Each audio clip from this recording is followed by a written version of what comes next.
All right, ladies, I'm very excited. I have my very good friend here. She's been my best friend for 10 years, and we spend a lot of time together. And of course, it goes without saying that we went through the desert together as well. So not only we're friends in the normal world, we're also friends in the Muggle world, we're also friends in the mystic world. So that's why she is here today. And a little bit about Maria. Her name is Maria. If I start calling her different names, that's because I got used to, so I'm sure you will hear it. Because in Russia, the name has different nicknames, and it's common, everybody knows it. So if you hear Masha or Mash, that's usually, it depends on speech where I am in the sentence. So that could be there. Also, Maria is, well, highly educated. We know that. I mean, I don't know that. She is an engineer, actually. She has a master's degree in construction engineering, and she has also MBA in business, in e-business.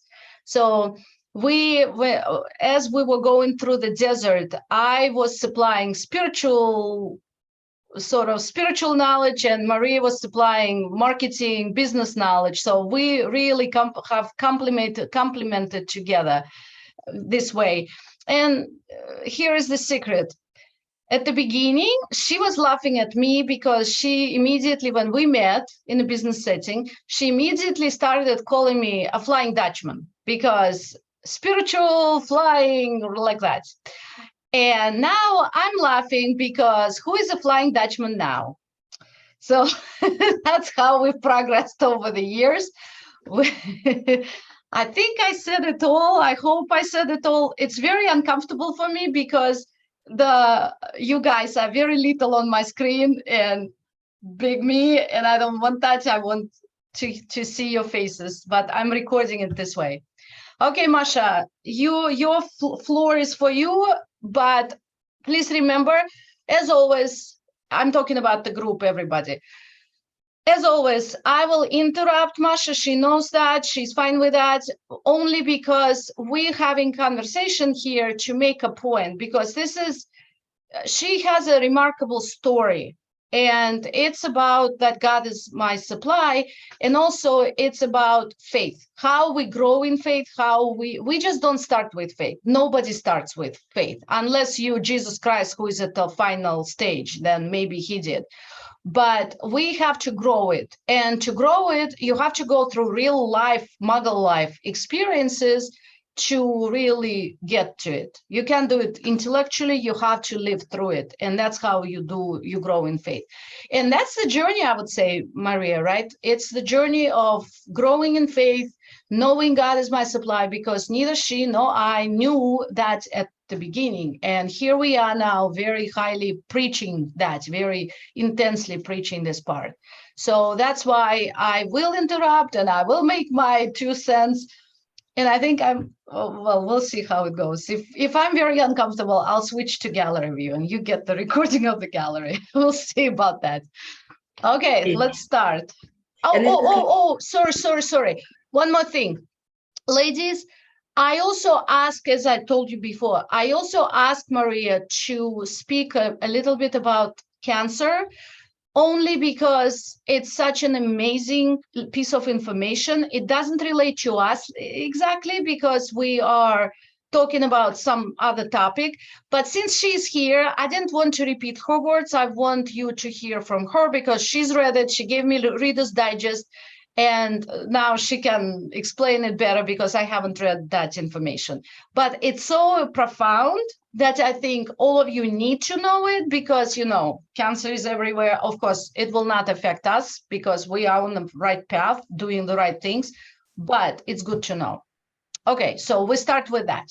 Yes, and yes, Irina asked me, and I tell you what happened. I have a friend who is actually my neighbor, and she was diagnosed with triple negative cancer.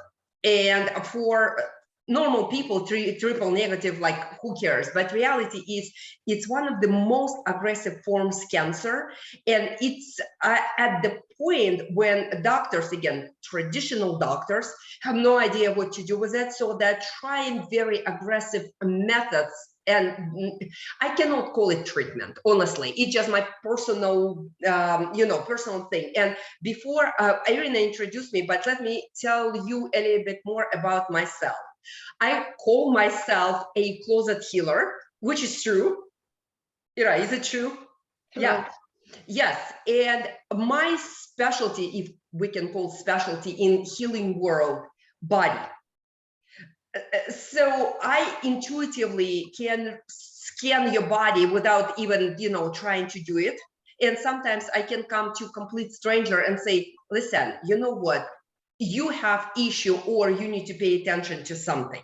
So it's just an introduction. On one hand, I'm very logical engineer, IT person. On the other hand, I guess I use the same, I would say, intuitive logic, and I put everything into science, not the bad word science, but real science, how our bodies function. And cancer is very interesting disease. And the origination of it start in, again, very interesting points. And only now science started looking at it and giving real reading what cancer is. Every disease starts from here, right? So we go through all our 7 bodies, and then boom, it hits our physical body. And it hits from spiritual realms, our mental and spiritual realms. So what happened? Anyway, her name is Natalia, and she came to my house and we're drinking tea, and suddenly I'm looking at her and I'm like, OMG, your mitochondria is out of whack. It's going absolutely crazy. And she said, what do you mean? I said, your diagnosis, I have chills, sorry.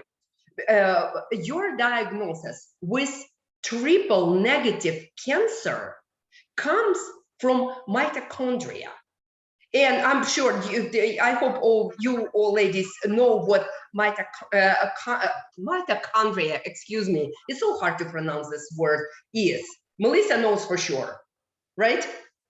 So mitochondria is actually powerhouse of every cell in our body. It's like power station, literally producing energy and light. And how cool is that? And also, mitochondria has organelles inside. And these organelles, like little organisms that are living in this big organism, every cell. To me, it's really cool from scientific point that we have something bigger and it has bodies inside, and each little body has its own function to produce light, produce energy. And we need energy to feed ourselves, so function, and also the same energy discard toxins, discard everything what we pee, and every cell produces the same stuff when we go to the bathroom. That's what's happening through our skin, through all our organs. So mitochondria is so important because it's doing 2 functions: sustaining our body, producing light, and discarding something what we don't need. And it's in ideal world when we're full of light, we're full of energy. And at a certain point, when something happened, the same powerhouse that producing light start producing darkness. And now it's absolutely crazy from scientific point. The same mitochondria start producing darkness, and it's feeding darkness. It's the same like if we have nuclear power, right? We can produce energy, or we can produce nuclear explosion. One is productive and one is destructive. And then suddenly, and this is absolutely amazing, and I don't know, maybe at some point our scientists, biologists will get to the point what start happening, because suddenly our immune system that's supposed to protect us can't see this dark energy, and it retreats yourself or itself, and it's not participating in the process because it can't see dark energy. And dark energy is producing more and more and more and more and feeding cancer cells. And then you know the outcome, what happens. But to me, it's absolutely crazy that the same thing is producing light and produce darkness. Now let's apply everything what I said, biology, apply to spirituality. What is light? Light is God, right? And darkness, it's absence of light. So no God. And to me, it was absolutely crazy conclusion because Ira and I, we talked about it, and we literally both jumped because I said, I'm like, OMG. Cancer is absence of light. It's absence of God. When we start deviating from God, we start producing dis-ease, or literally plural, dis-ease. And now, best part, when we know that light is God and God is light, we can cure ourselves the same way. To me, it was absolutely profound, absolutely crazy. And it's like, one thing, when you know, okay, and we always talk, yes, we're God, Goddess, call it whatever, we're this energy that is right here in our every cell of our body. But at the point when we face something so life-threatening, suddenly we forget this knowledge. And we say, yeah, we know light is in every cell, blah, blah, blah, blah, blah, blah, blah. But oncologist knows better. And I beg you differ. I've been married to a doctor for 23 years. 23 years of my life, going through medical school in Russia, going through medical school in the United States. He's an anesthesiologist, and he was a pediatric surgeon back home. And I know what they don't know. Doctors, 99.9%, do not believe that we're capable of healing ourselves without medication, without chemo, without radiation. You know, surgery is very iffy in this essence. Sometimes surgery is a perfect, perfect thing. But even with that, we're a powerhouse. We can cure ourselves from everything. Firsthand, we don't have to produce this, but we're humans and stuff happens. And I'm not God, and I'm not so perfect because Ira knows I went through absolutely crazy experience with hysterectomy. Absolutely bizarre experience. I experienced near-death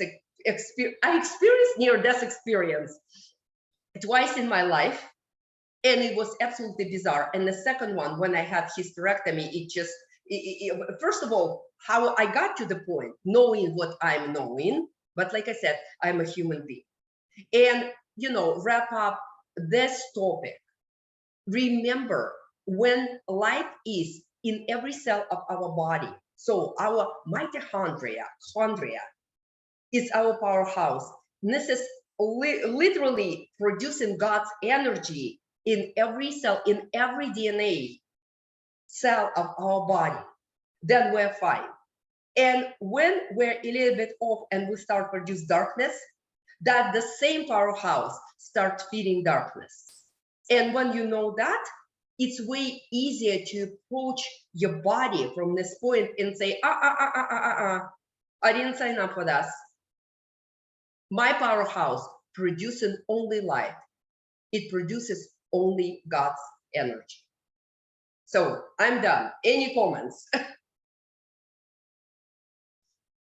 Yeah, thank you. This is what I wanted you to convey.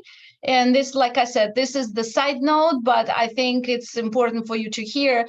And also, I forgot to mention everybody, Ladies, as always, every time we are in some setting, there is a message coming at you, for whatever, wherever you are in life right now. So look at it, look at this information. First of all, information as you getting different, you are increasing your awareness about everything. And now we're addressing the physical body. But also, as Maria will be talking, what's the message for you at the end of the session, at the end of our class? Make sure you got the message. How do you make sure? I don't know, relax and listen, but pay attention, because when you get that message, you will have a click or some kind of relief or some kind of shift, and you will know this is the message for you. So it could be the message from this part, or it could be the message from the next part, or it could be both. So I will ask you next time. I will ask you on Wednesday what message you got. Okay, thank you so much, Maria. And it was perfect and right on target, right on time, meaning good. Awesome. That's yeah. It's another one. Great so job. Let's start. Okay, so let's start with the incredible story of very, very crazy story. It's like, which part and what stories? Because I have a bunch of stories. But no, we're going in timeline, and we will start with, well, Maria had a dream. Well, basically, she's been having this dream. What would I say? All your time in America. She came to America in what year? 93, right? We immigrated to Canada in 96, and then Canada. Yes, we immigrated to Canada, and then in 99 we moved to Buffalo, New York, because, like I said, my ex-husband is a doctor, and he actually was doing his residency in the United States. So it was the move from Canada to the United States, which we didn't plan, but that's another, it's beside the point. I just forgot conveniently Canada, many years of Canada. That's where it came Canadian, by the way. Everybody knows Canadian now, so. So yeah, I am a Russian Canadian American. So I have 3 passports. And when people ask me, I said, sometimes I just play passports. It depends which one is more convenient at a certain moment. Anyway, that's what happened. And when Oleg was almost done with his residency, I don't know, for some point, I started getting this obsession. I wanted to buy land.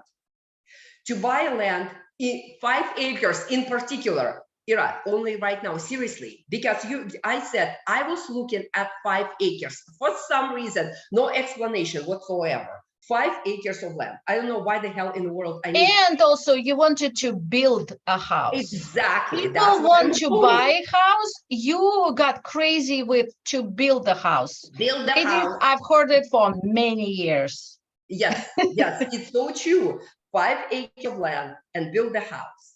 So all this thing, like idea that was, I guess, like when you see the idea and you really see it, it was 2001, 2002, and we're in 22. So how many years? Yeah, literally 20 years. Anyway, I almost bought the land in Buffalo, and it was literally prime land, beautiful forest, everything. And then Oleg got his match, and we had to move to Buffalo. So the idea kind of like, I let it go because, okay, well, stuff happens. And we moved to St. George, Utah. And we came to Utah. Utah is a really interesting state, let's put it this way. I still consider it really interesting state. I've been here for 19 years, and I don't know, is it about, I still can't pinpoint, is it Mormon culture or maybe because it's a desert, but anyway, I was completely out of my element of East Coast and water and greenery and everything. So I end up in the desert. Anyway, it's very weird. And Mormon culture is still weird to me, still. And we moved here and we built a house, actually. We built a house on a lot that I picked that was very close to my heart. But it was more kind of, like when you look at your financial stuff and you're going from nothing to quite nice chunk of money, first thing, you have to offset something to write off your taxes. And that's what happened. So the house was more financial decision than my heart decision. Even though I worked with an architect and the house was built with my prima donna, requirements and stuff like that. But something was off. And something was off in lots of things. Something was off in my marriage. And something was off in the place where I was at that time. And only now I understand. It has nothing to do with Utah or St. George in particular. It was me. But it conveyed in everything, in my marriage, in the house. Make long story short, fast forward, in 2007, Oleg moved to Arizona, to Bullhead.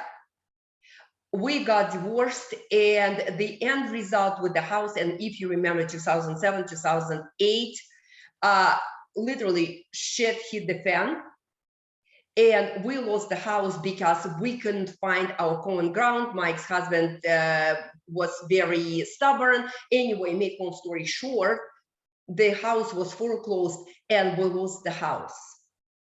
And it was very, very interesting experience because, again, Irina is my witness because she was at my old house and she felt energy. And when I lost this house, I don't know about my ex-husband, I cannot assess his loss connected to Wolf, but I caught myself with deep, deep loss, which I didn't expect. Because it was just a house, just walls, big deal. But for me, suddenly, it was a huge loss inside, in every cell of my body, speaking of powerhouse, not producing light. And Ira knows I had my spiral going down, and we met in 2012, 2013, on the cusp right there. So it has been 10 years. And when we met, I was in this really weird turmoil. On the surface, I was fine, right?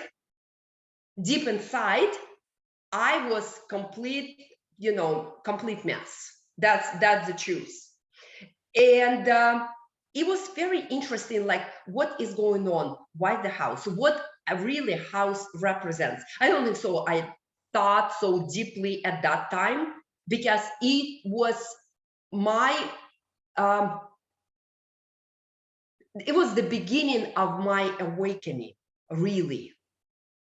So I didn't think of the house at that time in particular, but with all that said, what I was doing, I was looking for loss. Like, it was literally my Saturday obsession. On Saturday, I was driving around the town and I was looking for land. And I was dreaming about this and that, and Ira knows I was writing journals and I was doing my thing. And again, fast forward. When I would visit Maria in St. George, where would we go? We would go around the place looking at all. I think I got all the cacti, my friends now in St. George, because we went through so many lands and places, and she would say, oh, this is a great plot and it's for sale. So I knew in my, I was laughing because I knew she couldn't buy any of it. And she's literally taking me around the place and looking at lands and literally seriously considering, or at least talking about, oh, this is for sale. I know the seller, this is this, and this is how. So she knew the story of all of it. So it was interesting. Yeah, and the best part, I couldn't afford even probably 1/10 of this damn lots. Right, exactly. So that's why, ladies, I want you to hear the story. This is not the story of normal muggle who had doctor husband and got tons of money, bought the house and lived happily ever after. It's the opposites. Here it's different. And also when Maria visited me, where do you think we would go? Construction sites. Where do you think I visited? Well, when she was visiting me, construction sites. We went. I was so scared to go inside the houses. She would say, "Okay, let's go." She's so like that. Let's go inside the houses. It's somebody else's house, but she wanted to see how it's built, and she would comment on everything, and that's how we spend time together.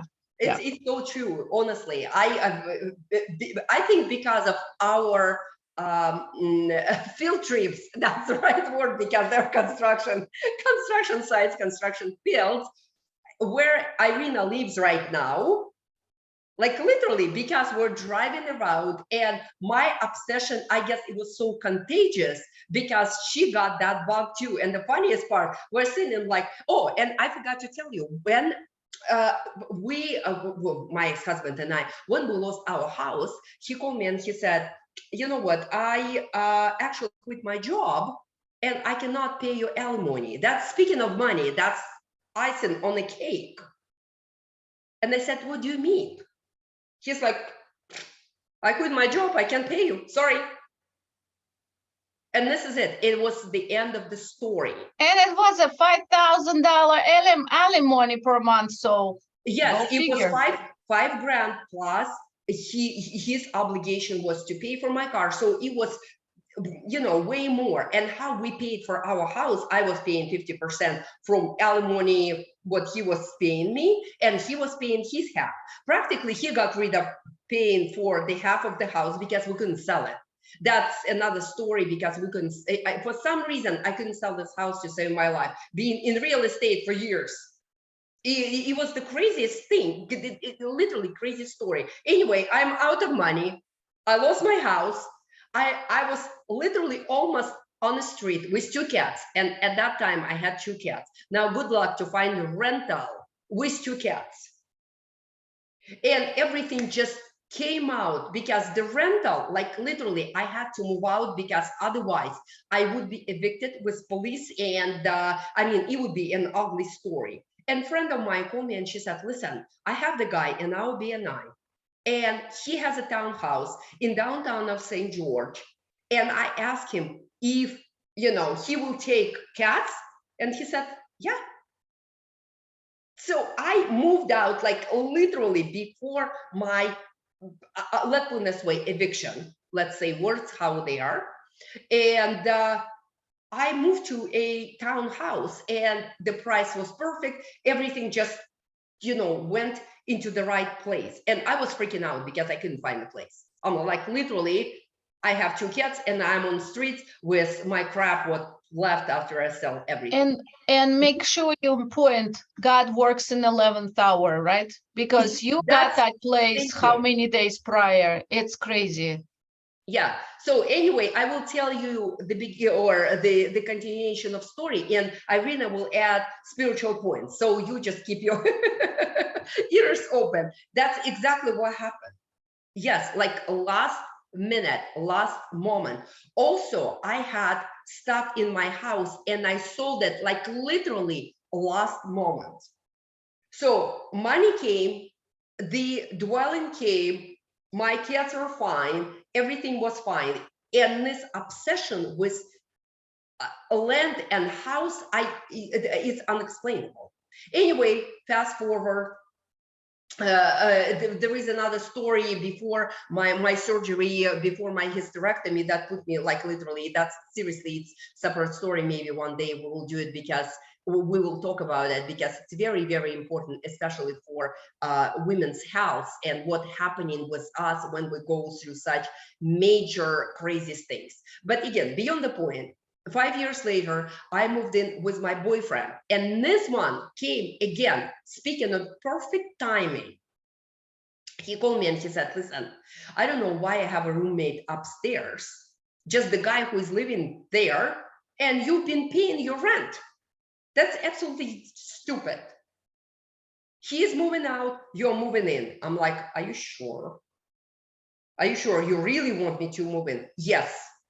Anyway, it just happens in few days, I moved in, and 2 months later, I had the surgery, which literally was horrendous on me, near death experience, stuff like that. And Maria, hold on a second. Want to mention out of the blue, because how long you've been boyfriend and girlfriend all this time when oh my he gosh, was let me tell still you, in the old house? So it's like 10 years already. 9 years. 9 years.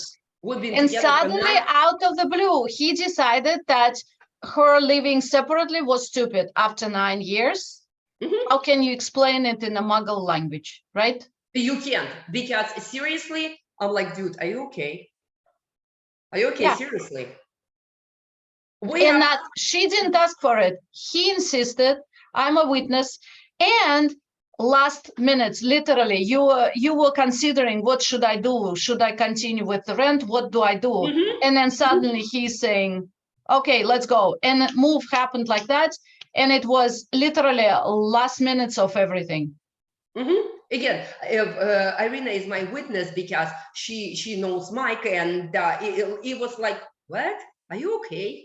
The guy who just wants his privacy and always talks about privacy, am I correct?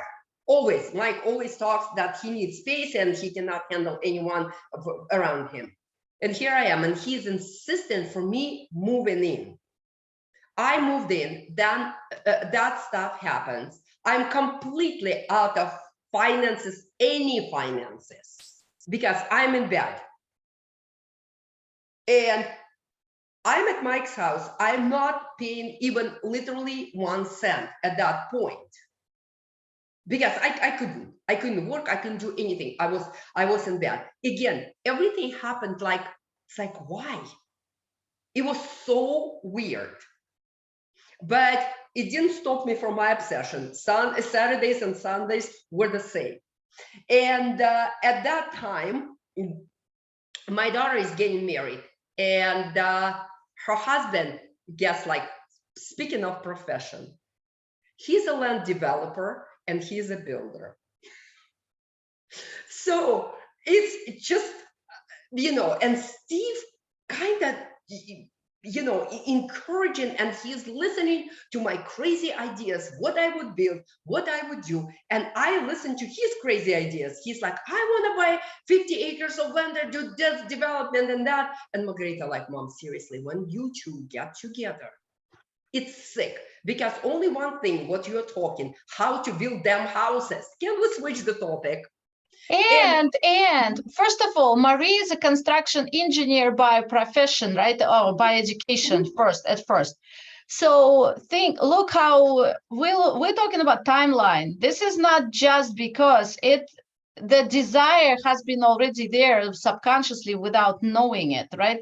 And the second thing, Maria is the queenie who is just, high maintenance. She doesn't want just a house. When she's talking about building a house, she's been talking about all crazy, new, modern, green, you name it, not just a house. So when you hear her, she wants that 5 acres because she wants a palace, and it has to be all, because the queen is coming. Yeah. It's the queen who had no money whatsoever and was in bed for us. But that's beyond the point, because money is something very, like, really superficial in this essence. Because hold on, you don't need to say it, they know, but I am trying to make a point here that didn't matter what her brain, reptilian brain, could say, what are you talking about? You have nothing, so why are you dreaming about this crazy stuff, right? So, but she continued saying yes, and she believed it. I know she believed it, because we're only building, and I'm only building, and I'm only building a house, palace, and I'm only building that 3-car garage, and the door on the garage will be all like, just don't come to me close. See, I am so modern and so crazy and so rich. Yeah.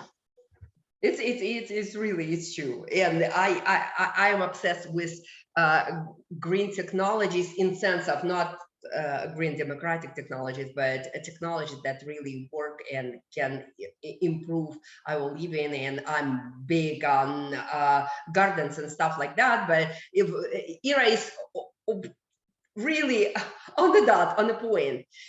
Anyway, that's what been happening. And now interesting in, I would say, crazy part, but I will talk about that. Like I said, I'm a closet healer, and I do talk to lots of, I would say, ascended masters. Jesus Christ come to me, we have our conversations. Again, it's separate conversation about Jesus Christ, how we met. And one of the ascended masters who comes to me very often, besides Mother Mary, she's absolutely wonderful. And she actually teaches me a lot about healing and lights, and actually Jesus Christ too. They're all about healing with light. And how, listen, how weird is that? I was just talking about what? Powerhouse and light. And they teach about different rays, how different rays affect our bodies, and how we can heal ourselves using like ultraviolet light, red light, stuff like that. But anyway, Saint Germain came to me, and usually it happens when I walk on the trail. I have a trail, and he appears. Be very interesting guy, I would say. And he said, listen, you know what? It's time. I want to show you something. I want to show you your house. And I'm like, oh, really? And just imagine this picture. I'm walking on a trail with other people, and I'm talking some entity that is in front of my face, and we're having conversation. So you can imagine people who just pass me by, and you know, this crazy lady, because sometimes I just really having a conversation with imaginary friend. Anyway, and when Saint Germain appears, he appears on the big screen, like you're literally like in movie theater, and you see events in front of your eyes on the big screen. There is a curtain that opens, and you see it. And I see a drone view of the mountain. And maybe when we finish our conversation, I will send you a picture of my backyard, just for sake of showing what happened, what I drew on a piece of paper, and the picture of my backyard. Anyway, what I saw, drawn picture, the view of the Pine View Mountain, and the fence, like fence, brick fence. And part of the house, what I saw, white house from the top. And I'm like, where's my 5 acres? I don't see any 5 acres. And I'm like, hey, it's like, where's my 5 acres? And he said, I'm showing you exactly what you desire. Okay, cool. I come home, I drew the picture, and I should have, I have it in the, again, it's beside the point. I just drew the picture. And I put in my notes. And I saw the picture. Yes, I can just say, I saw the picture. I called Irina and said, listen, you know, me just, she never freaks out when I tell her, you know, just crazy stories, because Saint Germain comes and he shows me certain things that are completely out of our world. They're coming from different galaxies, again, beside the point. And I drew the picture, and cool, awesome. No 5 acres, but I'll take it, because again, you know, our logical mind always questions what is right there, because it's so bizarre. Even for the most advanced one, it's still bizarre, because we're human beings and we need to analyze everything. All this stuff happens, was it November, December? November, I believe it was in November, because it was not so cold, but getting close to Thanksgiving.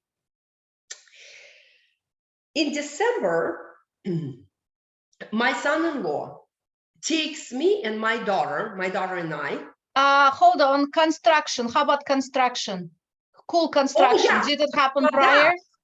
Yeah. Yes, it was prior, because it was in 2019 in July, I started writing blog, and I call it Cool Construction. I just wanted to write about construction, and also I wanted to write about dreaming about the house and how you can actually materialize your dream. So I had my internal motive in this blog, but mostly I wanted to write about green construction and how you can improve your house even when you have a house.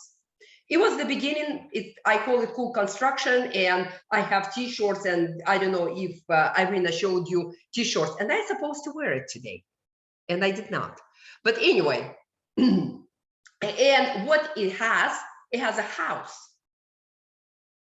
On Cool Construction, it has a little house. So it was another thing. And I started writing the blog. And again, Steve was my driving force because we talked a lot about foundations, about lots of construction that is not sexy for other people, but they have to be aware and know where foundation starts.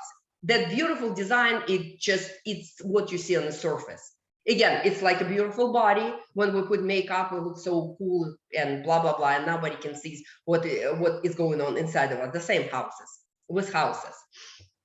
So I started my blog, then the vision came, and then in December, my son-in-law takes Margarita and I to show us, he said, girls, I want to show you something. He brings us to a construction site, and he said, I bought this lot by accident. I was planning to buy a different lot, but when I look at the plot, I mistakenly put money down on this lot. Okay, ladies, here is the point, teaching point, right? What do you mean? A builder with tons of years of experience who buys lots all the time. He, by accident, put the money, it's not $1. You bought something, just $1, paid $1. Put money for the wrong lot. Do you see how God winks here?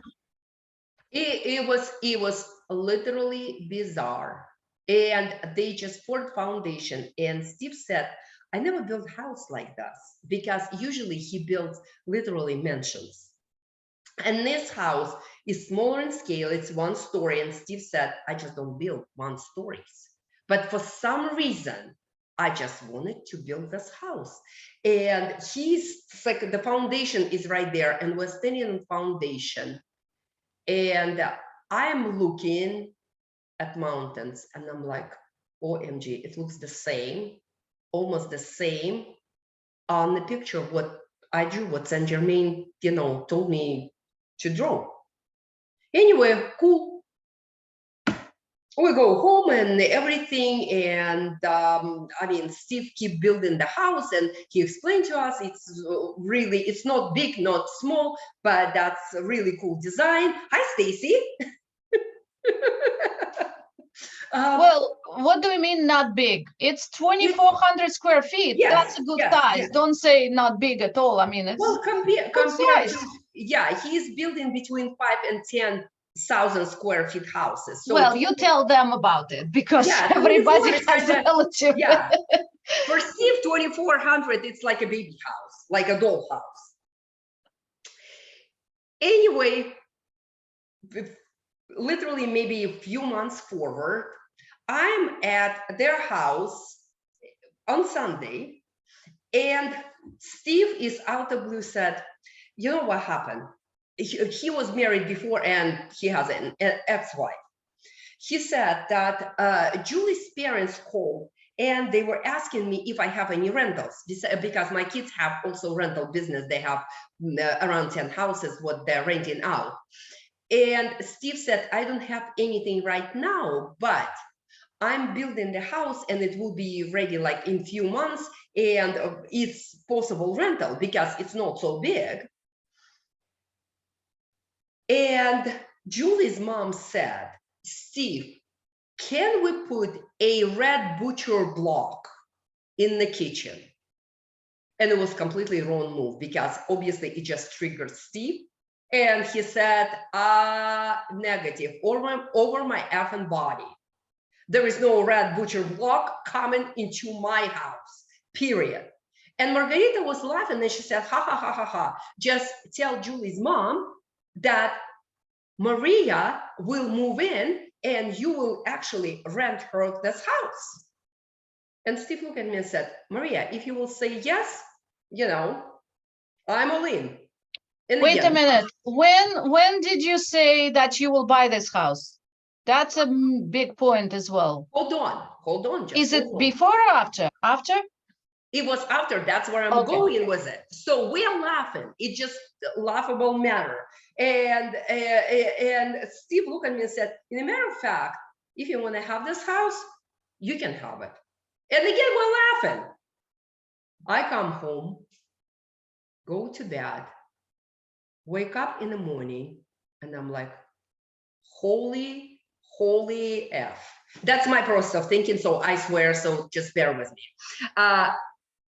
I can actually literally buy this house lease to own. I don't have any down payment. And for people who doesn't know how to lease to own work besides Stacy, you have to have serious down payment. And if you buy a house for $400,000, you have to put down at least 40 grand to be eligible for lease to own property. So $40,000, which I didn't have. I didn't even have 10. I didn't even have 5. Maybe 1,000, but you know, if I would squeeze myself. Anyway, that's the situation. And I wake up in the morning with this crazy idea.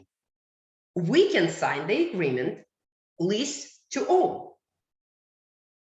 And I called Margarita. I said, Margarita, I need to talk to Steve. And she's like, okay. Okay, I have to interrupt, ladies. It's the crazy queen who absolutely has no money at that moment. She's living with her boyfriend. So business, we've been literally in the desert. The desert had its own, you know, desert is desert, you know all how it works.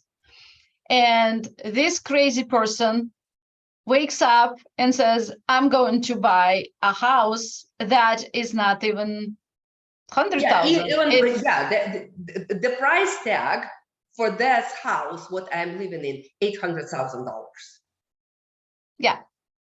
It was So last she year. decided to buy a house because she woke up in the morning and she decided to buy the house. Yeah, and remember, it was during COVID. Everything, like literally everything died, speaking of businesses, because we all got affected one way or another. My business got affected. Anyway, beside the point, yes, I woke up in the morning and the same day, it was Monday. Somehow I ended up at Margarita's house because honestly, I don't remember. I just remember it was noon. We're sitting in their kitchen, drinking tea with Margarita. Steve comes home to have lunch. And Margarita said, Steve, my mom wants to talk to you.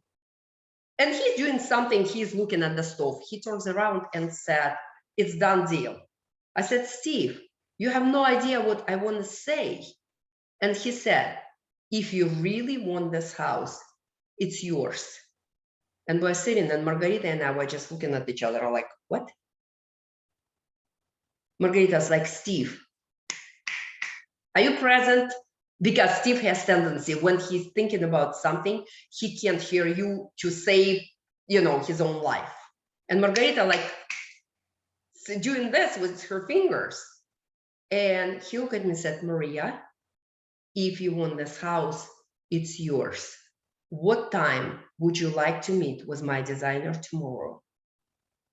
And I'm like, literally, I'm shitting my pants. I don't have any other expression because I'm like glued to my chair and I'm like, what just happened? He picks up the phone, calls Lori, her designer, said, hey, what time can we meet? And she's like, what? You know that little house, you know, like in Teakwood? Lori, yeah. A personal designer, ladies, because the queen must have a personal designer.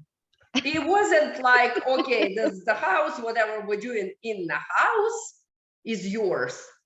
And I'm like, first of all, I'm meeting with Steve's designer, and just 5 cents about Steve's designer.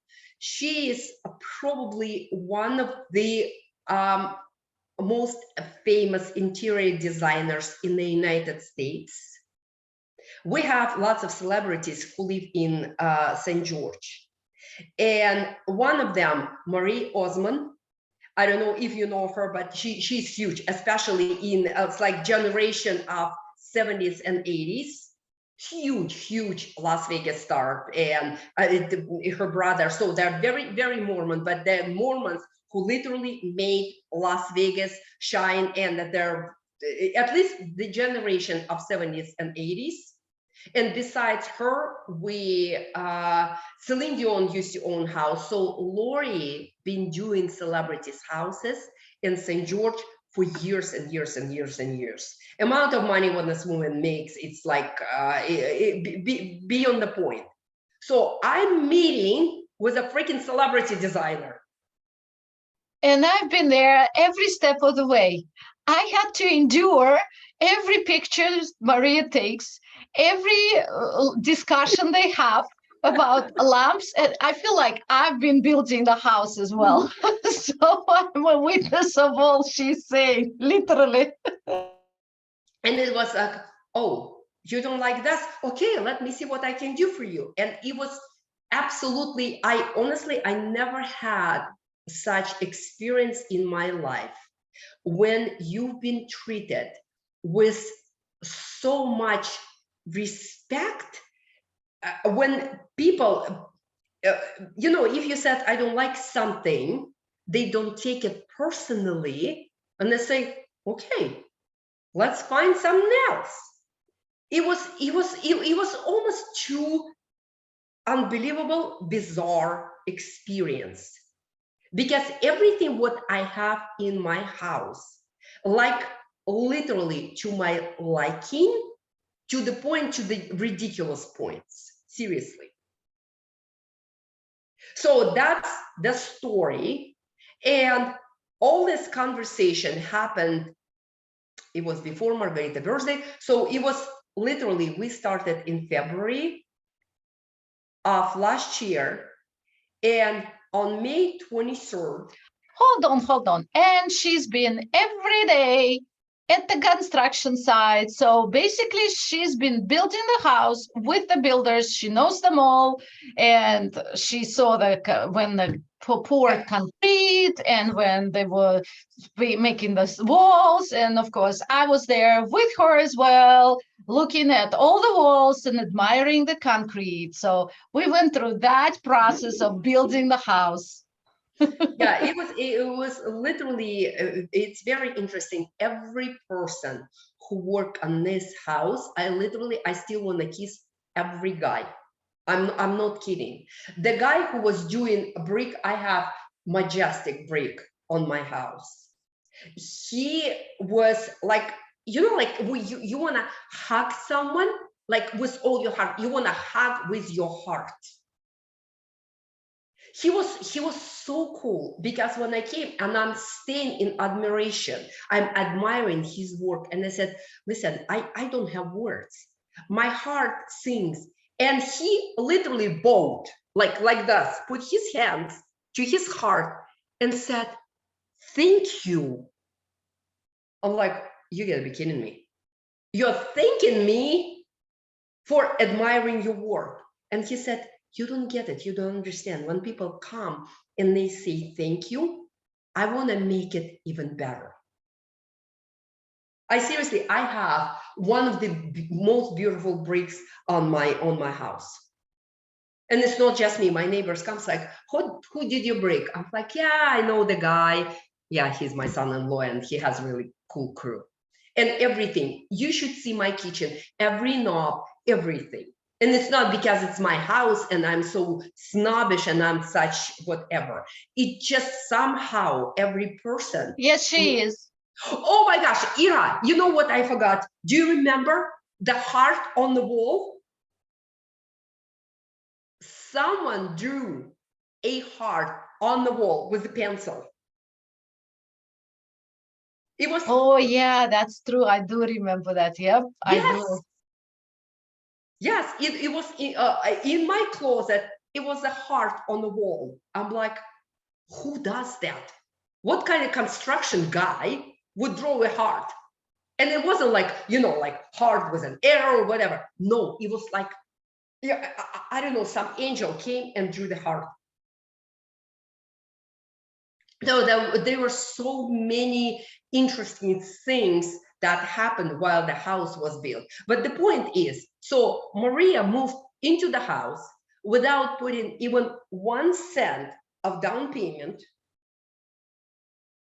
And everyone, like everything was into her liking and her desire, and everyone was so happy.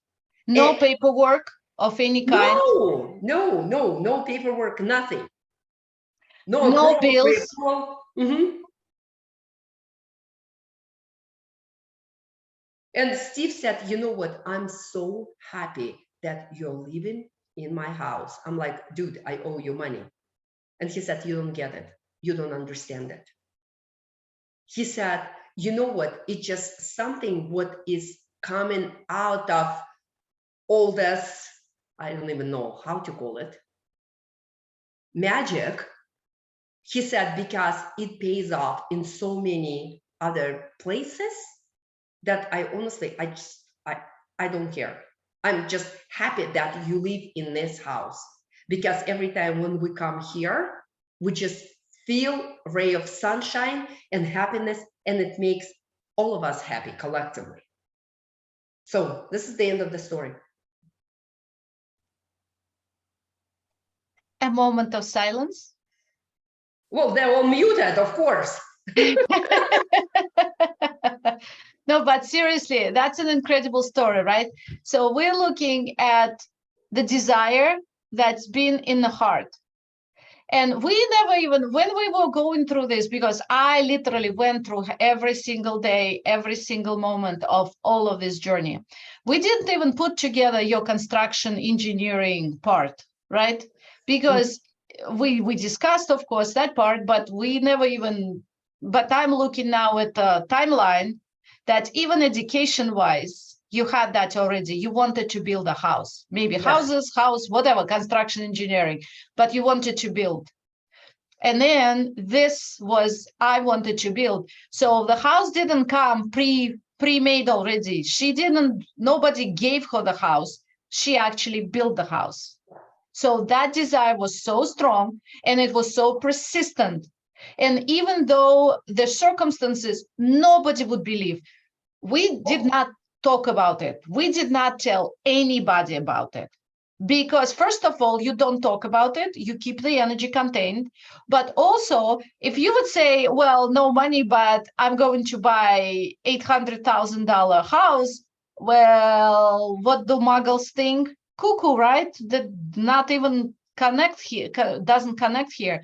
But look at this. And Marie forgot to say that she also has had a picture of a house from Orange County, California. Do you want to mention that part? Yeah, it was huge inspiration. And Ira just mentioned, I didn't tell anyone. Mike didn't have a slightest clue. So it was very, let's put it this way, it was very interesting surprise and see his reaction, because he got very, very upset because I kept it from anyone. My parents didn't know, no one. Ira knew about it, but that's about it. Steve, Margarita, my oldest daughter didn't know about that. No one. And it just hit him like, like a brick, but it was, again, it's a separate story. And I was trying to explain to him, I said, listen, when you have magic happening, you don't open your mouth and you don't go and do this. Keep your mouth shut, because it's so sacred. It's sacred. It's in your heart. Any desire, keep it right here and keep your lips sealed. And I don't care, even it's your best friend or it's your spouse or your children, if it's something and it's unfolding. Keep it until it happens. And it's not because I'm so superstitious. It's not about that. I just somehow knew that everything what I was, I have to say, you know what I was afraid of? That if I open my mouth and I will say something like Ira said, someone will come and say, what the F are you doing? You don't have money. Guess what my boyfriend said? Where did you find money? It was the first question what he asked me. I said, it was the reason why I didn't tell you. I didn't have to, I don't need to hear, you don't have this, but you want this. And it's exactly why it happened. If I would say one word to him at the moment when, you know, everything started happening, trust me, someone else would be living in this house 100%. You remember, like Jesus said to the guy who he actually healed from his blindness, and it's, again, it's the Bible story, it's not my story, it's a Bible story. He told him to keep his mouth shut. He said, do not tell anyone about your healing. Go to the temple and pray to God. And what the guy did, he opened his mouth and he got his blindness back. It's not me, it's in this little black book. I have a bunch of them right there. And every book repeats the story. So the moral of the story. And here is another point. When God gives us something. So we already proved that, well, our reptilian brain thinks that I can only get the house if I have the money. Everybody has proven it. If you don't have the money, don't even dream about the house. Maria took it from the opposite side, how it's supposed to be. This is my dream, and no matter what, the dream stays, because it stayed with her for years and years and years. And she believed it. I saw it. I knew it. She believed it. It was a crazy dream, crazy dream. And another part, when God gave the house, God didn't say, well, because you don't have the money, then you're not having an upscale house. It's an upscale neighborhood. It's an amazing lot. It's an amazing view. You will not have any view because you're too poor to have the view, right? You can't afford it. So you're going to be in some little corner. I'll give you this corner to live. No, the house is amazing. It's upscaled. It's big. Well, 2,400 square feet is good, great size. And it's everything has magically unfolded, including the heart on the wall. So do you see that it was divine touch? So when things happen, divine setup happens, it's always upscale. God wants us to have opulence, the good stuff, it's love. It's basically, it's love. And also, you know what, when you dream, you don't go like, I can dream only so much. And again, it was the point why I wanted to write the blog, because it's still same idea that when you put constraints, you will get in your constraints. But when you remove constraints, especially when you don't have money, you can remove all constraints completely. Logical mind will say, yes, when I buy a house or I build a house, I'm supposed to have 3.5% down payment. My credit score should be blah, blah, blah, blah, blah, blah, blah. We have to have this and this and this and this. Yes, it's in our 3D material world. In the normal world, our world, like us ladies, that's not how we roll. We roll from completely opposite. You have something and you visualize and materialize, because it's materialized. Now that's your subject. I'm not here, like I said, I'm in the closet. That's my time. Just go back to the closet, because I'm like, you know what? I'm an IT person. I can build your website. I can teach you about marketing, but spiritual realm, that's yours. But reality is, we materialize our dreams, and when you keep it in a materialized world, it starts unfolding. And you know, do we have time? Do we have enough time, like a couple of minutes? Because I want to tell you what happened in the process when I moved in with Mike. And like I said, I mentioned hysterectomy several times. What happened? I guess we still don't know. Maybe someday I will find what really happened. But my soul left my body. It wasn't in my body. And something happened during the surgery, because surgery went fine, everything was fine. And somehow my blood pressure was very, very low. So my low blood pressure was 27. It's very close. So my blood pressure was 47 and 27. And I'm in ICU. They shoved me into ICU, and I'm laying on this crazy bed, and the nurse is going back and forth, and I'm trying to explain to her, please, please, please, please, do not move me. Put my head down, my legs up, and keep me in this position. But they know everything. What do I know? I'm the patient. And somehow at the moment when she was flipping me back and forth, suddenly I saw monitors, and they were right here. So I physically couldn't see them, but I was out of my body, and I saw everything what was going on in the room. And she called my doctor. He came, and she was screaming, she's bleeding.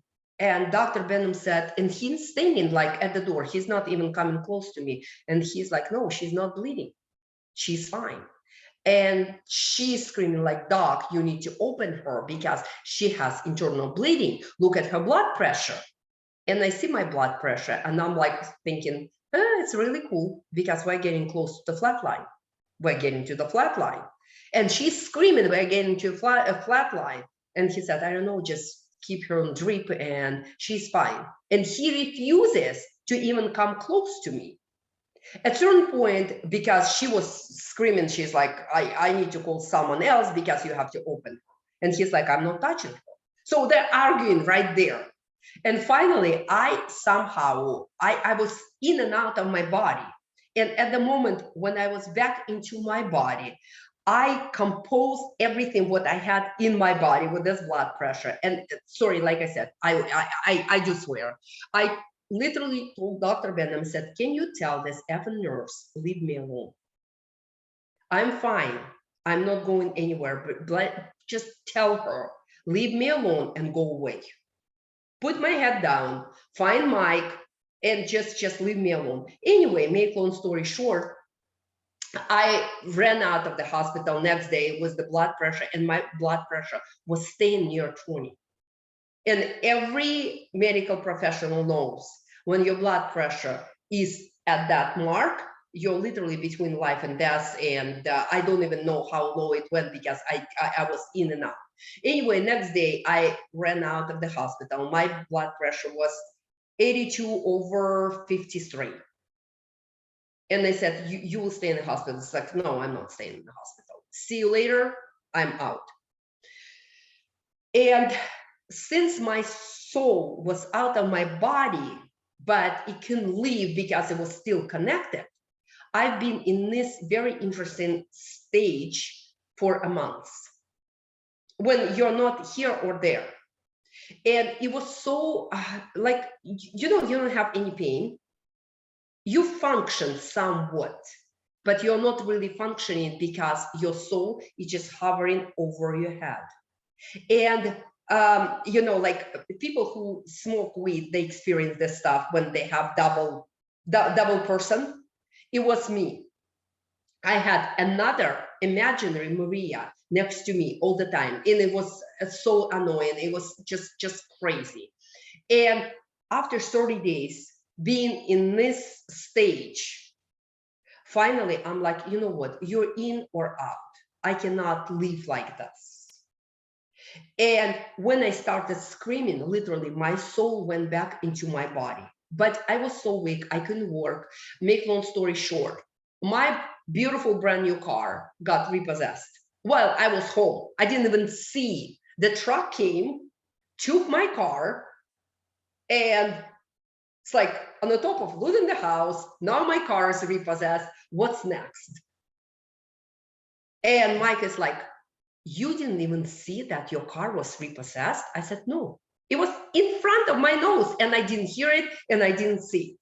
So I'm without the car in this really weird condition when nothing hurts, but you can't function because you're not there. You're kind of walking corpse, I would say.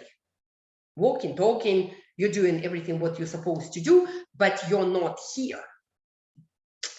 And my daughter called me and she said, Mom, take my car. We have plenty of cars, just drive my car. So brand new, and Arena had brand new car, landed on my lap. Few months, actually 2 months, I was driving her car. And then my youngest daughter decided to buy a new car out of blue because suddenly they found the car what they really liked. So in one day, she called me and she said, Mom, I just got a new car. I said, what do you mean? You didn't even tell me. She's like, it just happened. And she was driving her old car, what I actually bought her. And she said, Mom, you have your car. I said, it's not my car, it's your car. She's like, Mom, seriously, you bought it. Guess whose car it is? It's yours. So I'm getting Margarita's old car. I mean, old car because it's just, because she bought a new one. And I ended up with a vehicle. And everything just went in right places. Mike did his magic on this car because my youngest daughter, she's something. Anyway, Mike did his magic on this Margarita's old or my car. The car is running, it's perfectly fine, everything in right place. And again, Ira is my witness. And I called her and said, listen, speaking of God, everything happens at 11 hour. Everything happens in the right moment. And maybe it's a good thing that I didn't see when the car was repoed.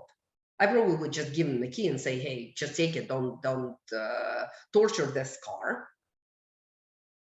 And this is it. This is the end of the story. Speaking of really interesting things, even in very harsh conditions, when you really physically can't do anything besides like simple bodily functions, eat and poop, and you can't even think. So it's meanwhile between, everything what happened. Yep. And of course, Maria told you the facts of the journey, how it all happened, but there was work done, there was faith growing. Can you comment on that? Well, yeah, and entire story on the surface, it's all materials, facts and stuff, what happened. But in reality it's serious internal spiritual growth. And more I developed spiritually and more I could see, more your face strengthened. And what you do, yes, and I did tons of affirmations and meditations and all the above. And even at the moment when you want to say, what the F? It's like, if you are God, why you're not supporting me here and here? You remember, Bruce Almighty, when he threw everything and what happened with him, it was me. Sometimes I could throw the towel, and again, Irina is my witness, and I say, what the F? Seriously? We're doing all this work, and where's the result? Why I'm in this distress, why this stuff upsets me, and why, and why, and why, and why. And then you compose yourself and say, listen, girlfriend, you have to do your work. You have to. You don't have a choice. Because at the moment when you give up and you going back to your 3D material world, then you're wrapped in a drama, and drama is perpetuating. And even if your cat didn't eat, like my cat this morning, she decided that she doesn't want to eat, and it's drama, because, it's just drama. But I'm joking right now. But you have to do your work. until you start getting dust, like literally. And then knowing comes. And it's so deep. It's so, I don't know how to, it's impossible to explain God. Because then you start feeling God in every cell of your body, because God is. It's proven fact now about science that God code is in our DNA, in every cell of our body. It's not me, it's literally right now science. I won't go into all details, but trust me, these 4 Jewish letters are in our DNA. But our job to start feeling it. At the point when we're feeling it, when we do our internal work, and it goes through affirmations, through mentoring, and then it starts unfolding. And we cannot give it up and say, you know what, I got to this level and it's enough, and then it starts flowing from this level. No, it won't, because we're evolving, and we're evolving spiritually, and we have to do our work. So we have to work out physically, mentally, and spiritually. I rest my case. The case is good. Thank you, thank you, thank you so much. I think we could right now discuss, if everybody is fine with that. Would you like to comment, everybody? I'm going to make gallery so I can see. Oh, much better. I'm recording it for Shelly and for everybody. Of course, I would record it, it's for sure. So anybody, would you like to speak, talk openly? It's all fine here, whatever you want to say.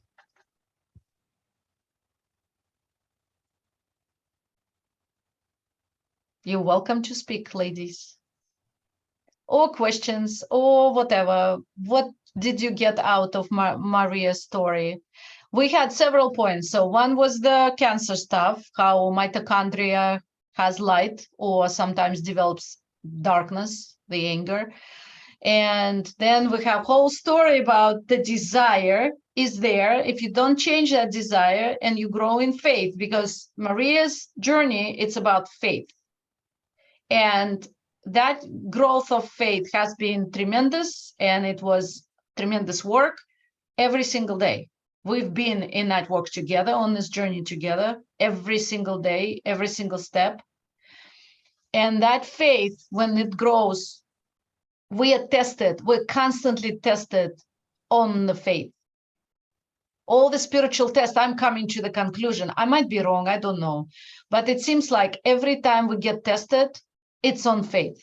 How much we know and believe that God is there, God is mighty in presence. So, and of course, all the points, God works in mysterious ways, and God works at 11 hour, and it's not the money that we want all the time, right? If Maria dreamed about money all the time, she would not get the house. But because she dreamed about the house, and she was provided with the house, and the house is grand. Yeah, and this is the same with the car, and it's very interesting. Absolutely. Yeah, someone asked me, it's like, can you manifest money? And I honestly say no, I can't, because money for me it's like, you know, something like that, and probably I can manifest the card. You know what I mean? You did manifest the car. Yeah, no, I said you did manifest the car. And also you did not manifest the money, but guess what? How many times you went to Hawaii? First, oh, here is another story. Since everybody's keeping quiet, oh, she has to tell the story. Okay, tell us the story about how you decided to celebrate your birthday. Remember, she's the queen. Stacy will understand, because Stacy's the queen too. So we're in the company of queens. Tell that story. Listen, pay attention, because it's unbelievable. We would say in the Muggle world.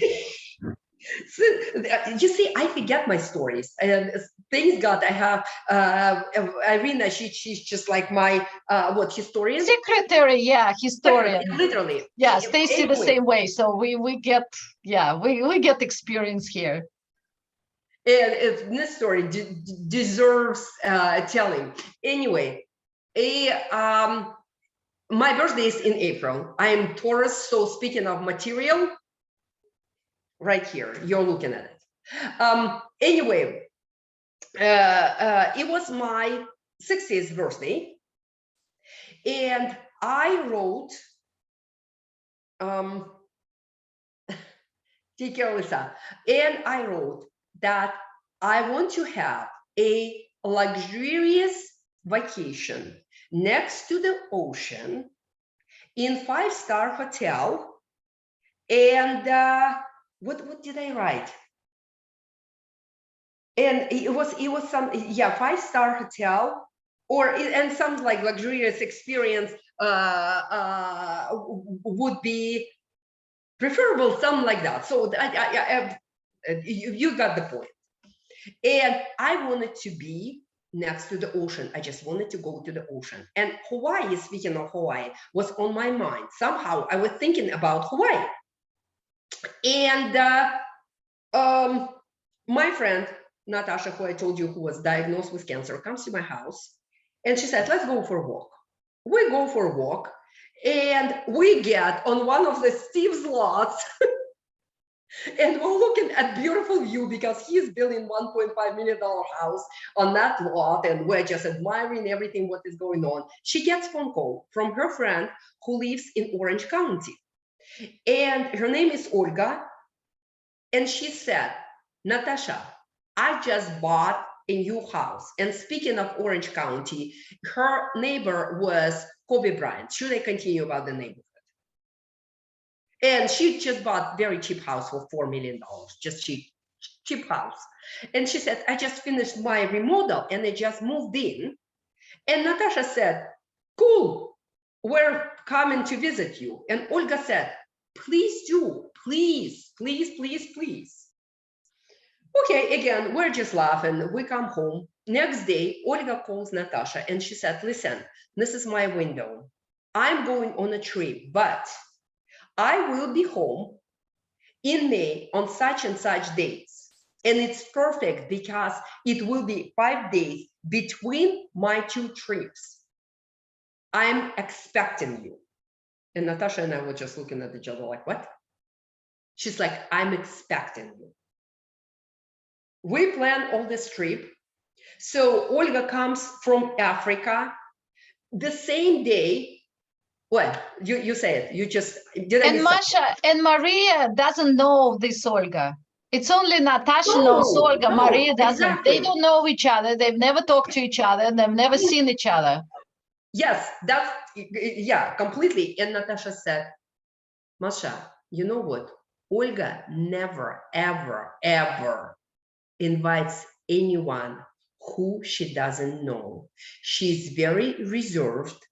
And she said, I cannot say she's snobbish, but she's very reserved with people. And to me, for her calling saying, come to my house and stay with me, it's almost bizarre. She said, I've known this woman for 19 years.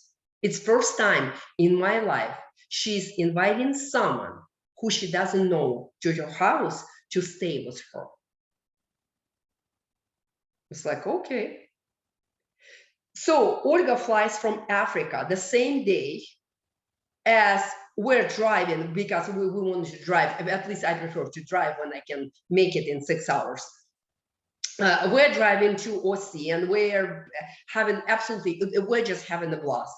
The road, and Natasha's husband, I was stuck in traffic. I was stuck in traffic because we had construction. We still have construction on I-15, like literally from Salt Lake to Las Vegas, and from Las Vegas going to LA, because it's all, you know, I-15. And finally I said, listen, tell Mark, stop calling and bugging us. There is no traffic when I'm driving.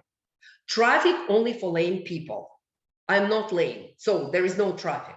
Seriously, we made it almost yeah, less than 6 hours, we made it to Huntington Beach. So we get there, beautiful gated community, beautiful, like literally next to the ocean. We come to Olga's house, and the ocean, when you're in her backyard, you see terraces going to the ocean. And first, what you see, yachts on the background, just this beautiful, absolutely stunning view, stunning. Her house is beyond anything because she did renovation, and again, just the community and all houses, and brand new Porsche just sitting right there. Porsche Panamera, she just got like a month ago, brand new Porsche Panamera. We're right here. Her boyfriend opens door, and he's like, the table is right here, food is on the table, girls, you're right time. So we open bottle of wine, and we're sitting in this backyard. I'm looking at Natasha. Natasha is looking at me, and she's like, OMG, because she knew about what I wrote. And she's like, Masha, what is going on? I said, I have no idea what is going on, but I'm enjoying every second, every moment of this experience. So Jimmy's running around, and he's bringing food, and he's serving us, and three of us were just sitting and drinking wine. You know, and I was like, awesome. And we have a servant. Too bad we don't have a pool boy. And Olga looked at me, it's like, you know, your wish is your command. You never know who will pop up right now.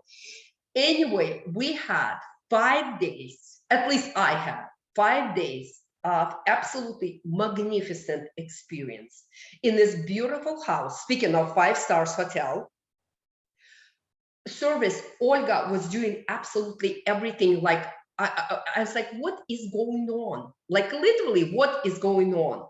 You have a hostess who lives in this upscale neighborhood who is serving you. I was like, can we help? No, you're my guest. And Natasha said, you know that usually Olga has maids, they cook, they clean, like everything. And for Olga, serving someone, that's not her at all. And everything, I'm like, oh my gosh, we're driving everywhere in this beautiful Porsche.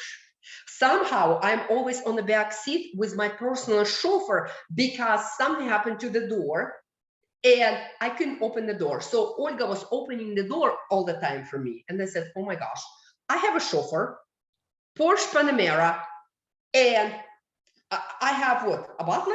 Call it whatever. And also it was absolutely crazy story because I got amazing present from her. Also, I forgot to mention, my dream for my birthday was to get a new dress. I called Ira several times and I said, listen, I just want a new dress for my birthday. Nothing else, just that's what I want. New dress for my birthday. And I cannot find it to save my life. So I will celebrate my birthday in dresses or whatever. I will pick one of my dresses, what I have, and done. In one of the days, Olga invites mutual friends. So Natasha's and Olga's mutual friends come over. And Olga started telling about her private tour to Africa. Should I say how much was the tour? Just for sake of knowing. It was $170,000. It was a private tour on a private jet. And so that's amount of money who Natasha's friend actually has. It's not just show of her money, but I'm just talking about scale of, I don't know, just scale of money, I guess. Anyway, Olga started telling all of us about African tribes. And she said, listen, let's go upstairs in my dressing room and I will show you fabrics, what I got in, I won't say Indian tribes, in African tribes. She shows all this beautiful fabric and she said, also, I bought a dress. And she pulls the dress and she shows it to everyone. And of course, women and girls said, can you put it on? And Olga said, I can't because it's too big on me. And I have to make a point because we had probably 3-4 bottles of wine by that time. And I was like, I will try it on. Actually, I was wearing this dress, what I'm wearing right now. So I just pull my dress off me and I put Olga's dress on me. Natasha zipped it, and everyone like literally stopped. And one of the girls said, well, now you have to really show this dress. Everyone, at first it was a moment of silence. And Natasha said, oh, Masha, now you have to show your old skill, your runway skills. That's beside the point because I used to be a runway model. Anyway, we're kind of, you know, a little bit drunk, and I'm doing all my modeling stuff and blah, blah, blah. People are taking pictures. I take the dress off, put it back where it belongs to. We go downstairs, and Olga poured in wine, and she looked at me and said, listen, can you take this dress? And I'm like, what? She said, the dress is yours. It belongs to you. I started bawling. I started like literally crying. And no one understands what is going on. And Natasha said, Masha, it's impossible. You wanted to have a dress for your birthday. And I'm like, Olga, I cannot take it. She's like, no, you don't get it. This is your dress. It literally belongs to you. And I'm standing and I'm saying, okay, this is the deal. Someone went to Africa on a private jet to bring the dress for me. The dress that fits me like a glove. It was, there is no words. I don't know what to say. And I'm just standing there and I said, this is impossible. And Olga said, Masha, you understand, it's not designer's dress. I said, I understand that. And I understand that the seamstress in African tribe, and this woman, by the way, she's a healer who sells all this, I could call it healing paraphernalia, call it whatever.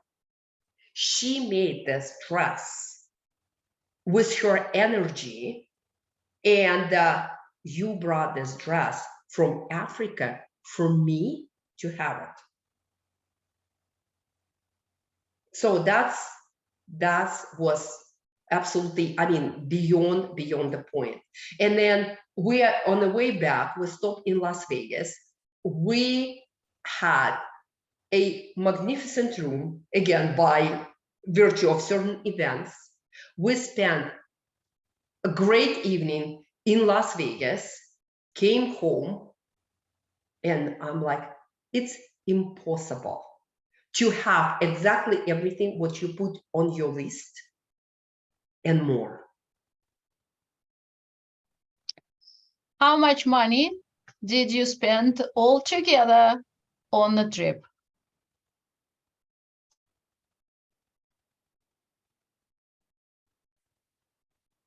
You're muted.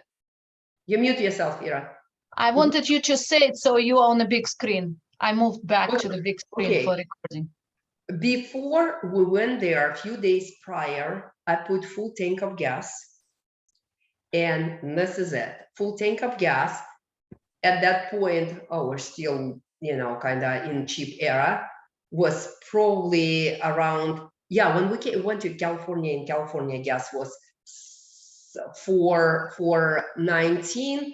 In St. George, it was still close to $3. So probably I spent maybe $40 on gas, and this is it. I didn't buy even a cup of coffee on this trip because I wasn't allowed. Every time when I was trying to pay for something, I heard, listen, you're a birthday girl. You just enjoy. So entire trip was, if we consider tank of gas, $40. And I came home with a bunch of gifts, food, wine, and I'm like, Natasha, you need to take food and wine. She's like, no, it was your birthday. You have it. Again, I rest my case. If I didn't know Maria, I would say it's unbelievable, but I know her more than many people do, right? So I can testify everything is exactly true.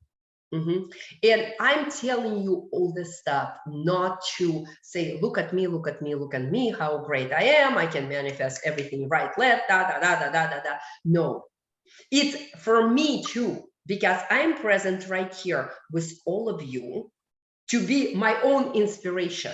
If I can inspire you with when you do your work, you do your spiritual work, somehow it turns out in this wonderful earthy experiences, and it's so cool. It's fantastic. And sometimes I look like, here I can manifest lots of interesting things, and I look at her, it's like, awesome, I can do it too. And I see it like, I look at my girls and I see what they're manifesting, and it's so awesome when they say, Mom, because you told us the story, you are an example. We believe that we can do it too. So this is my inspiration for myself first, egotistically, and for all of you. And like I said, Ira said, just open your mics. Let's talk, because we still have time. Don't be silent. Well, we don't have time because we're overtime. It's not Wednesday, it's Saturday. But if ladies, you want to talk and you have time, I'm absolutely here. Maria is here. I just don't want you to feel bad that you have to stay here. It's your choice. Because we don't have session with Melissa. We magically had it earlier. It also events happened that we did it earlier on Wednesday, I think, right? So today there is no session for her. I'm open. It's if you want to talk and discuss or whatever. Yeah, don't be shy, because we all have stories, and sometimes we have to exchange our awesome experiences, our magic, to support each other. That's I guess that's what our conversation is about. And like I said, I'm telling you all the stories not because I'm just that great Maria the Great. Oh, she is, but so just participate in conversation. Yeah, Amberlyn, I know you want to say something. Go ahead, please. Yeah, I do want to say thank you, Maria, for sharing your stories. And I truly have been inspired this morning, and I just see so many similarities, I guess, and so many things were sticking out for me when you were sharing your experiences, and they were falling right in line with some things that I'm experiencing now and things that I'm taking as signs. I'm very infantile in all of my spiritual ways, but I'm learning, and so I appreciate you and your stories, and I have enjoyed learning from you. I do have to run though, because my children have been very patient this morning and they are hungry. So, but thank you so much. You're very welcome, and God bless you. Yeah, and your patient children. Yeah. And then, Maureen, I checked Facebook. I didn't see your homework posted, so you still have it. You're not off the hook. That's correct, and I have not forgotten. And I'm multitasking. I am doing lots of things. I've not forgotten. It will be posted. Okay, good. All right. Bye. Thank you. Yeah, take care. Have a lovely weekend.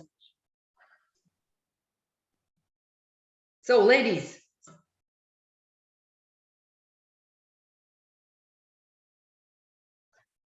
Stacy, you wanted to say something? Yeah, she's just like hiding. I'm just like bursting over here. I don't even have words. I knew you would very much associate that. Yeah, I've just been like happy and crying and happy and crying. I love it. So anyway, thank you. But I'm at a loss for words, because I don't know why. Usually I have something that I can put together and say, but I'm just like, woo, right now. Anyway, thank you so much. You're very welcome. Like I said, it's so important when we support each other and we share stories, because that's how we evolve. And we need support group, and especially for women, because we're like kind of shy away because we think guys can do everything. Shit, no, you know.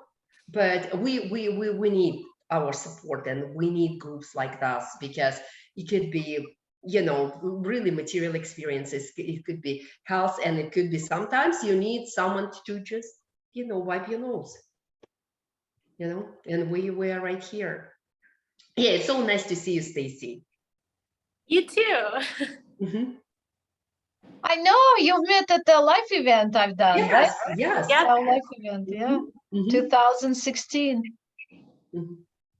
Mary, and you're quiet, just smiling. She's just sitting and smiling. Melissa is very composed. She has this, you know, Mona Lisa smile. Mary, do you want to say something? Mhm. Go ahead. Melissa, you're next. Uh-huh. Thank you. First and foremost, thank you for all of it. I see things really as light and dark in all aspects when it comes from light, and you get to watch the dark appear because they're like, why is this light happening? You know, and we have to try to cover it up. But the light's so much brighter, and it doesn't care that the dark is there. But the dark cares that the light is there. Mm-hmm. And so I don't know if Irina told you, like I just finished all of my cancer treatments and everything. Mm-hmm. And while I was in chemo, I had moments that I just didn't exist. Right? So I spent many days in that in between. And I would dream of a home and land. And my sisters would tell me that, you know, I wouldn't get it. And, but I just knew. And I'm only sharing with you because one of the places that I want to get a home is in St. George Island, in Florida. Go figure. And I bought 40 acres of land in Utah while on chemo break. I bought Bald Eagle Mountain. Wow. Because I like bald eagles. The funnest part to me of being in that was, in a way, not to say like not being responsible, but kind of not being responsible. I could say, well, my chemo brain did it. But I knew that my chemo brain was in alignment with God. Does that make sense? Mm-hmm. So I knew everything that was happening in those moments were just divine. And I could really be my true life. I'm sorry.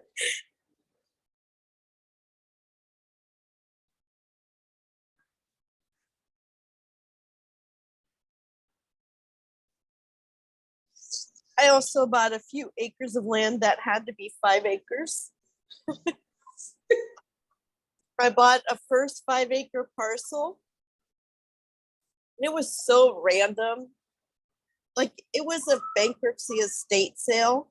I didn't know where the place was, but I just got it just because. And when I went to it, and I brought a friend of mine up there to show her the white buffalo, and that the white buffalo roam, very much so. There's this one spot on the land you step on it and everything disappears.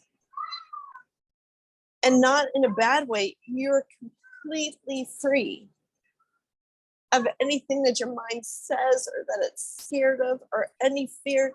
And you're not even in trepidation about it. Like you're not even thinking, well, I must have this and I must get my mind back. You're like, who gives a shit about my mind? And it's that part's not even there.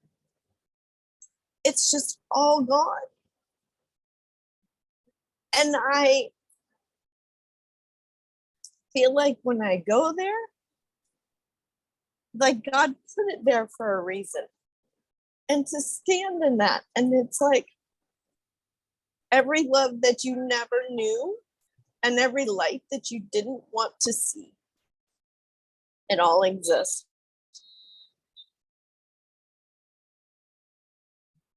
And then you leave, but you don't leave it. It vibrates and stays with you. And I know, because I don't know if Irina also told you, like I was in construction. No. And my family builds homes like 3 generations. And so we've just gone through homes since I was little, and me and my older sister. And yes, we went into those big fancy homes that were under construction, you know, like the owner of the Broncos. We went marching into his house before he did. We checked out the cribs. And we went through all the $1 million homes, because why not? It's just moving one foot in front of the other. That's all. You're allowed to walk on the same place that everybody else is, no matter what anybody tells you. And you belong there and anywhere else you want to be. So thank you. You're welcome. It's so awesome. You see, how is it possible? Like random people get together and suddenly we have so much stuff in common. Yeah, thank you for inviting me, because like seriously, Stacy and I, we can talk about real estate all night long. Melissa, I'm absolutely sure if we'll get on optometry and the rest, we'll find common topics. And you know, and we're all connected by that higher realms. That's so freaking cool. I love it. Thank you, Mary. Thank you so much for sharing it. Thank you so much. I want to be in this spot when you're like non-existent and just, you know, it's you're that I am. And this is it. Like Shirley MacLaine was on the beach. What was the movie? The movie Out on a Limb. I watched it a million years ago. I don't remember anything about it except this one moment. And it was the beginning of my spiritual awakening time. And she was standing like this on the beach and saying, I am God, I am God, I am God. I remember jumping on the sofa and the couch and just feeling all over in my body. And that was the very beginning. So I still remember it. It's so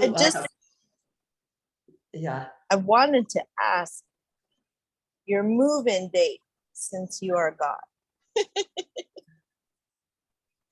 What was your move-in date? May 23rd? Yes, it was May 23rd of last year. I don't know if you can see it. No, I can't see. The screen is small. Just read it to me. May 23rd, 2021 is 555. Wow. Change. Wow. It is wow. Wow. As soon as you said it and you didn't say the year, I knew what year. I wrote Wow. it down. It is. Yes. No, I put numbers together. I didn't even think of it. It was 8/23 and it just, wow. Thank you so much, Mary. By the way, I just came from Florida. I went to Florida with my kids. They have few houses in St. Augustine, and Florida never been my, I would say, you know, like favorite place. but something happened. I was in awe. It was such, I don't know, that unbelievable experience when you're absolutely in full harmony. And this is the word, I want to say balance. No, when you're like full harmony with everything. Neighbors, bugs, dogs, ocean, I don't know, something happened. I'm like, I like this place. And I never liked Florida. So that's 5 cents to, I don't know, in what, piggy bank. Well, I was driving from Tallahassee, and I had to change my GPS coordinates in the car to I don't know where, right? But I was ending up at St. George's Island because the pool was so powerful. It's like I did not have any say, because if I tried to derail from the drive, the energy almost like pulled my skin apart. So as I'm going over this bridge of where I've never been, and I am in a convertible Camaro. Why am I here? Real. And I looked down, and the next beach house actually was named, and it said Divine Purpose. No joke. No joke. And I spent the rest of the day, I was like, got it. And really having a battle with my mind and with spirit, right? And while I sat there, a stork arrived, Melissa, within 5 minutes of me landing. And he stayed there for the 6 hours that I was there. And he left as I was packing myself to leave. There was a stork present on his leg, 10 feet behind me. And we're going back and forth, me and God, right? And there's storm clouds everywhere. And I looked at him, I was like, just so you know, not one drop is falling, okay? Like I'm doing everything else, but not one drop is going to fall. And it didn't. And then the clouds started to separate. The sun just like came out and it was beautiful. And that's where St. George's Island came from. Because that's what happened there. Fantastic. Cool. Very cool. Melissa, you're next. I wish I had big stories. Hey, tell us small stories. You don't have to tell a No, story. I Just know. tell I'm what just, whatever you want to express right now. I'm just in gratitude, really just thank you for re-inspiring, I guess. That's even a small word for what I'm feeling, just because, I mean, a lot of this I've heard already, but to hear it again, it's hitting different points that I know I needed to hear. Because it was from me and now it's from her personal experience. That's a big difference. That's why I invited her to tell in her own words. Right. So there's that. Just looking back on that story, how it's applying to where I am right now and where I'm headed in the next few weeks, it's also like, oh, why am I getting emotional here? Like it's comforting to know where things are going, like what I can look forward to. It's odd because the last day or so, a big thing that I've been trying to work with is like, what is my big dream? What is my big goal? And I never had one or never allowed myself to think of something like that. So I know that's my homework in a way, because I hear all these like big stories and then, yeah, it's like, okay, it's always possible. It's always possible. But what is it that I really, really want? So I don't know where I'm going with this, but that's my task. And Good. That's the message you've received. yeah. And you know what, Melissa, like speaking of what is big, what is small, right? It's our individual journey, and we have different dreams. And for someone to have a cat is a big dream. Oh, And yeah. when I'm saying it, I'm not saying it with, there is no derogatory remark in any sense, because you could be allergic, or you could be in conditions, you could be in assisted living where you cannot have this cat. And for you have this little, you know, kitten. By the way, I saw the lady in Walmart yesterday with a little kitty on her shopping cart. And I'm like, I've never seen anything like this, but it could be such a big dream that, and someone might be dreaming about freaking rocket and going to Mars. But in eyes of beholder, for us, there is no small dreams. There is no small dreams. And there are no big dreams. We don't need to dream big, because who cares? It's what you want. Really, it just happened like with the house, and I still know, big or small, it just kind of like part of me, you know.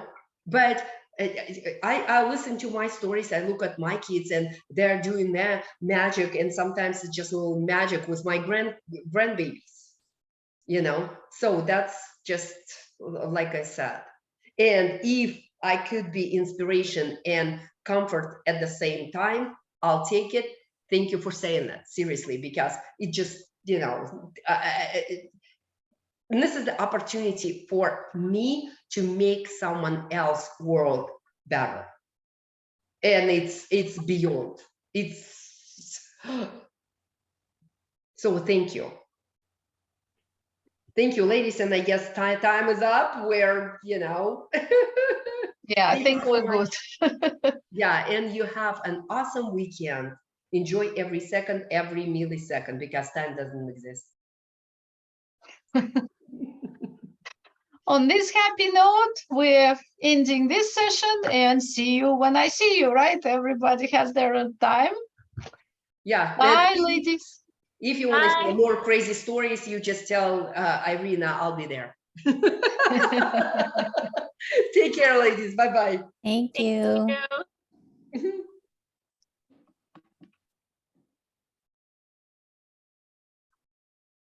Okay, we can. Oh, hold on.